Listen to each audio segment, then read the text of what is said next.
Let's do distributive property again, just a little bit of practice on the working backwards distributive property, where you're given the numbers on the inside and you're supposed to figure out what the distributive property would be. So remember, this problem is really 24 plus 6.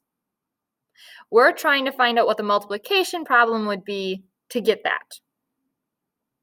So looking here, what could go in this spot? Pause the video, take some time to figure that out.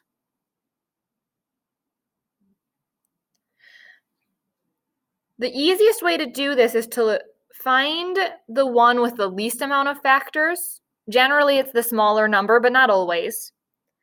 And list those out. So 6 is 1 times 6. It could also be 2 times 3.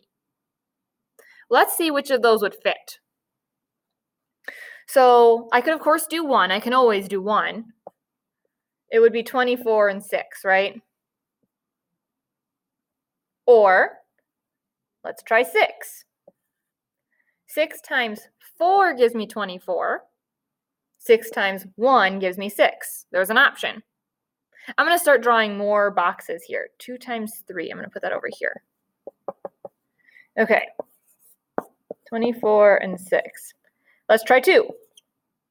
2 times 12. 2 times 3. So that works. What about 3? Ooh, that one got small. Let's put 3 on the outside. 3 times 8 works to get 24. 3 times 2 works to get 6. This one had a lot of different options that we could have had for the distributive property. Now, when we see it on a test, I'm looking for the greatest common factor. That's part of it. But all of these answers are technically correct. Let's look at how the number sentence would look for each one of these now. What you're doing is 6 times the length of the rectangle, which in this case up here was 4 plus 1.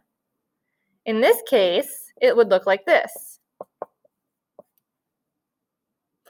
Length times width. Width times length, whatever. And for the final one, it would look like that. So those are your multiplication problems for the distributive property in this situation. Because we've got more to do today, that is it for the booster.